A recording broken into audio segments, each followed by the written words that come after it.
people have an abstract idea of what retirement is, and we wanted to be able to know, like, what is it that Kenyans in the diaspora think about retirement.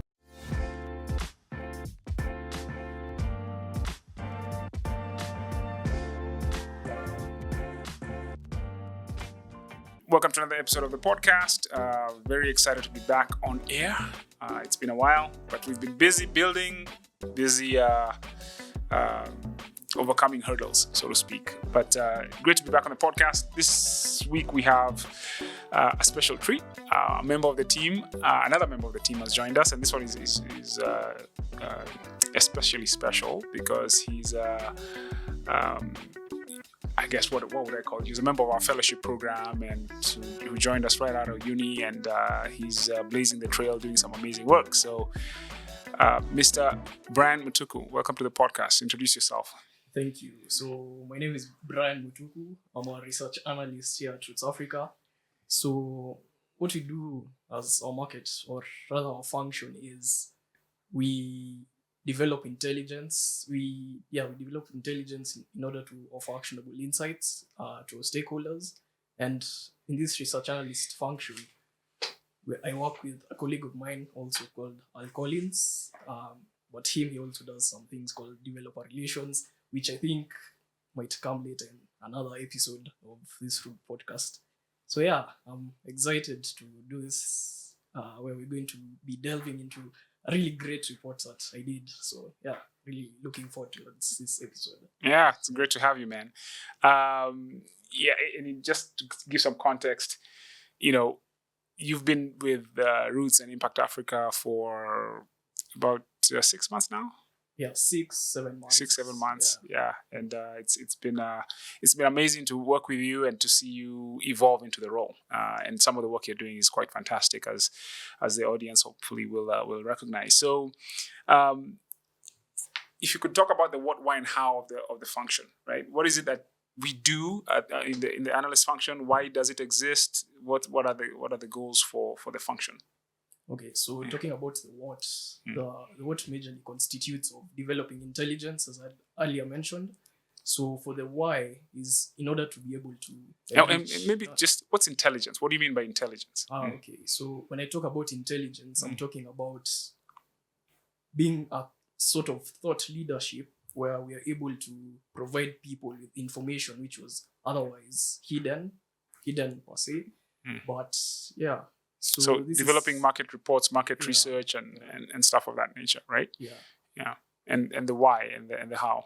So the why is in order to place ourselves or our brand as Roots Africa as a thought leader. And how we do it is we are able to do quarterly reports, we're able to do market reports, monthly reports, where we're able to surface data. And when we surface this data, it's mostly like market insights which people don't really have access to, where we have to do a lot of research on this. For things like quarterly reports, we have to do on-site, like primary data sourcing, where we go to the people and the people tell us what they think or what they know is actually going on in the market. Fantastic. Yeah. We as a brand or as a company, we felt it was important to know what was going on firsthand, as opposed to hear it secondhand, because that's the only way you can provide your customers and your partners and stakeholders useful information, right? So actionable insights, as you said. So we set this up. Number one is so that we can know this stuff, right? We're not hearing it from somebody else. So examples of some of the reports you've created in the last 6-7 months. What are some of the information assets you've developed? Yeah, so we've been able to develop some really interesting reports. One of the reports is a Nairobi real estate report, where we've been able to talk about the trends within Nairobi real estate compared to other neighborhoods or countries around the world. And other cities, for example. These cities are like global tech hubs, or rather like global big cities, which most people will be familiar with. And to be able to compare these cities with Nairobi, which is just a growing market, was a really interesting topic to delve into. And you can join our community and find these reports Fantastic. Yeah. Any other ones that you've done that's maybe not comparative? Maybe I guess maybe if you think about the reports you guys create, what's the structure in terms of the topics or the themes that? Do you have a structure around that? Yeah, so we have, so far we only have three major structures. So the first structure is comparative analysis, like the previously mentioned Nairobi real estate report. We have quarterly reports, which is what we're going to even discuss today. And the third one, we've been able to develop our guides. And an example of a report which we've done, which is a guide, is called Essential Documents When Purchasing Property.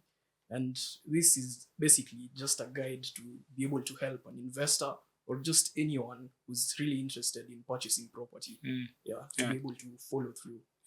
To know what they need to do or how to go about it. Fantastic. Cool. So today we're going to be talking about this exciting report that you guys just completed. And the title of the report is, what's the title of the report again? It slips my mind. Okay, so the title of the report is The Unexpected Trends in Retirement Planning for Kenyans in the Diaspora. I love that title. Yeah, it's very descriptive. And so, so why don't you talk a little bit about, about this report? Why was it done? And what were some of any kind of surprising insights that came out of that? And how was it even picked? First of all, how did you arrive at, we should do this? What were some of the other ones maybe you had been considering? So to keep it simple, why was it done? And what are some of the insights that emerged out of that? And maybe why did you pick this one as your first major study to do? Okay. Yeah. So I'm really excited about this report. So I'm really excited that we've been able to, come to this section where we get to talk about this report. So on the why we did this report, it's because, people have an abstract idea of what retirement is. And we wanted to be able to know, what is it that Kenyans in the diaspora think about retirement? Not really just an abstract idea, but maybe have some sort of data-driven insight onto what they really want or what it is they think about. So we initially even wanted to do a big study on something else, which was involved around the area of real estate plannings, or whether people really wanted to or really have real estate investment plans. But then we saw that, what is it that our clients really resonate with? And we decided on going with the retirement insights report. And that's what we decided to settle on. Fantastic. And any surprising insights that emerged as you're going through this, while you're developing this study? Yeah, so a really interesting insight that I found, there are many other insights, but something which really stood out to me was, imagine only 12% of Kenyans in the diaspora are actually prepared for retirement. Only 12%. That's a really concerning number to me. It's really low. That's an interesting one. And obviously, folks want to kind of understand how you arrived at that. Do you remember how you arrived at that in terms of the line of questioning? How did you evaluate that? How did you arrive at that number?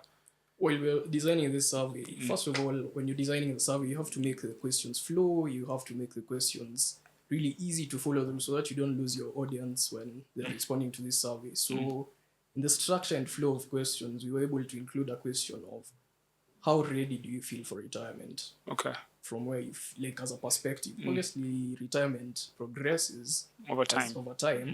But in general, it showed that people just responded with, we are not really ready for retirement. Okay. Yeah. And was there some variance in terms of the different age ranges on that answer, or was it more generalized? For example, you said it's a progressive thing. Yeah. Was it across the board 12%, or the younger you went, obviously? Yeah. You should be you're not prepared for retirement, for example. I'll be surprised. So you probably fall in the 12%. But you again, right? Was there some kind of? So actually, people who are 60 years plus, because our target audience for this survey was people who are 30 years plus and who just been in the diaspora for whatever amount of years they were. And people who are 60 years plus, their retirement, how many were actually prepared for retirement was only 33%. Okay. So you see from that 33% going down to people who are between 31 and 40, you find that as it goes down, people who are 30 to 40 were, my goodness, it was like even 4%. Interesting. 3%, Interesting. really low. Okay, so that's how it averaged out at 12% across the board, right? But there's some, I guess, double clicking data sets across the different age groups that okay, that's interesting. And so if you can talk about the approach, you've talked a little bit about making the questions flow and so on and so forth, but if you can talk about the how you designed this survey, like who was involved. You've talked about people in the diaspora between the age of 30 and 60. What were the numbers, and anything else you want to kind of give the audience around how the design of the whole study, so they can have a picture of how you went about it. Okay, so our initial target when doing this survey was to be able to sample at least 200 people. This is because when you have a sample of 200 people, you get a statistically viable number where you can get to observe trends within the data set. It's a reliable data set, right? Exactly. So we managed to reach 196 responses, and how we managed to do this also was just personalization, coming to people, like the actual people, talking to them, and just requesting them to do the survey. But talking to them where, right? Well, it sounds like were you walking around the streets in America, or in Europe, or what do you mean talking to them? So the good thing about technology nowadays, you don't have to do that. So what we did is we just personally reached out to these people via LinkedIn, and once we went through LinkedIn, you just like find someone who's in the diaspora who fits the target criteria, the target person to be in the survey. Target audience. Just engage them. Okay. Cool. So what are some of the unexpected trends that emerged other than this 12% thing? Was there anything else that you want to kind of speak to that, or a few of them? Yeah. So another thing I was able to notice was that actually I don't have the specific percentages or actual numbers, but we found that people who are younger actually prefer, when choosing where to retire, they actually prefer to retire in rural areas as compared to people who are older who choose to retire in urban areas. Interesting. Yeah, so this is just a personal opinion of mine.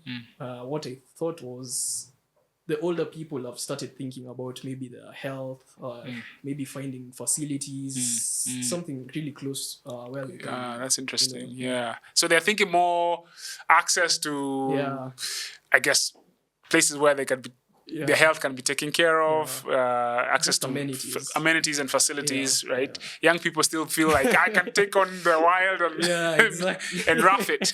Yeah, that's exactly what we found. Interesting. Yeah, that kind of makes sense because the older you get, the more frail you become, and the more you're like, I'm not sure about this wilderness thing. Cool. Any other unexpected insights, trends that you observed that you can share? Another unexpected trend that I found was people actually, it's like they find community and family to be something really close to their hearts when they're choosing where to retire.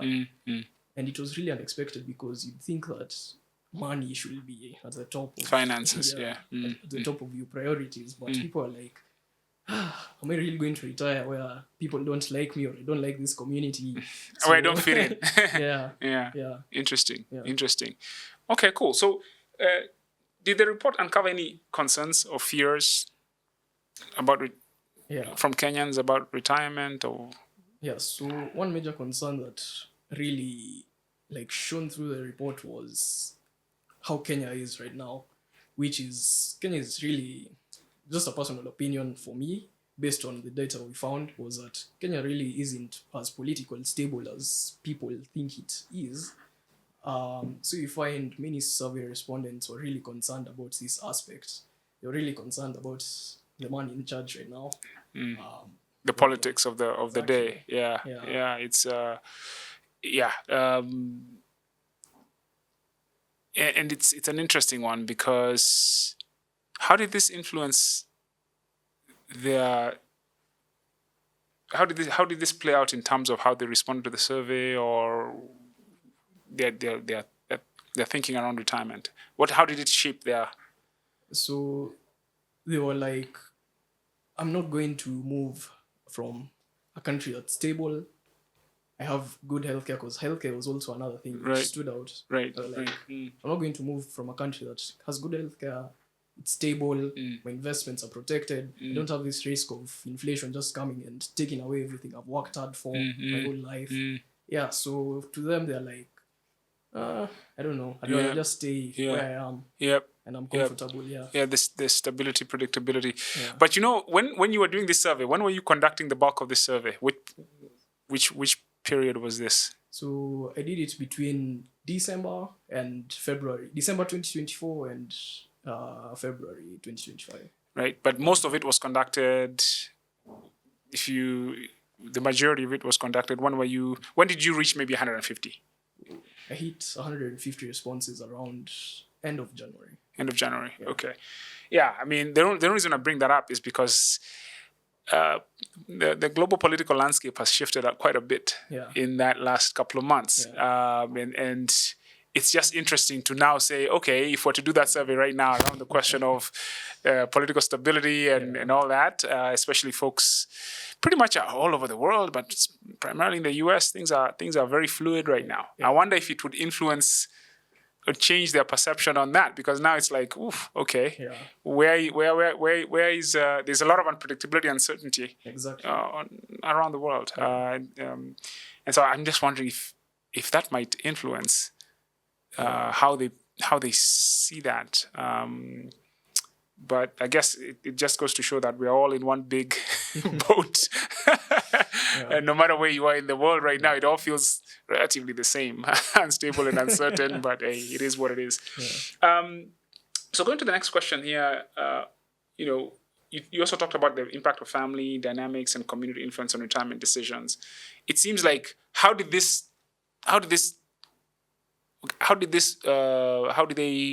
respond to this, or how did this influence their thinking, right? Because there are many considerations to be had: financial, political stability, and all this other stuff. So how did this dynamic shape their decisions or their thinking around retirement, or where they would like to retire? So in the case of family, we find that people who cite family as a major point in something affecting the retirement decision, you find that most of them actually responded with, I'm going to retire where I am because of family. And this is mostly because of... and where I am being... like the country where they currently reside in, okay. So which is basically the diaspora. Right. Yeah.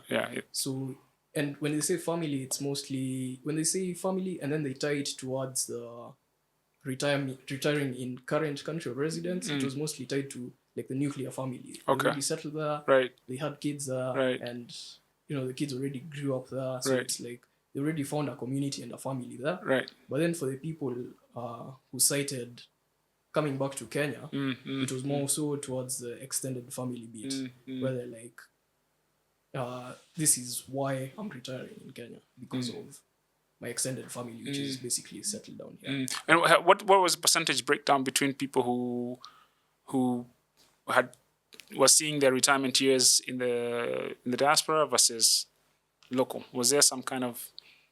do you remember what the breakdown was? Okay, so for the people who wanted to retire in Kenya, it was roughly around 40%. Yeah. Okay. And the people who wanted to retire basically where they are was around 20%-ish. Yeah. Okay. And what was the balance of this? What about the 40%? So actually, you see, the balance of this was undecided. Interesting. Yeah. So even when you bring up the aspect of the United States, maybe what's happening around the world, right, and that as uncertainty thing, right.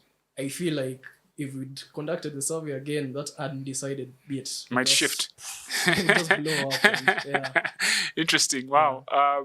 And in terms of just age group around this particular question, did you notice any kind of shift in terms of preference of location where they would like to retire? Do you remember any breakdowns around preferences and age? We've talked about older folks wanting to retire in urban areas, younger folks wanting to rough it in the seeing that's where they retire. What about country? Was there like a variance there? Oh, for that, I don't have a specific figure in mind, but what I can talk about in terms of age and was more so like, yeah, it's actually just for the rural and urban thing. Yeah, that's what we were able to do analysis on. Yeah. Okay, cool, fantastic. So, so how does your work as an analyst help stakeholders in our organization? I know you've talked about that already, but maybe if you could just double click on that. How do you see your work helping us as an organization and the stakeholders out there? In what ways do you guys help? Okay, so for this, I think I'd talk about, first of all, I'll talk about the organization because you're already here. So for the organization bit, I'd like to say that our department it will position North Africa as a thought leader, where we're able to offer really, let's say, verified sort of information and insights to the market. And this now comes and ties into the market on what we offer the market, which is reliable information, where people, they can find like a trustworthy source of information, something reliable. And for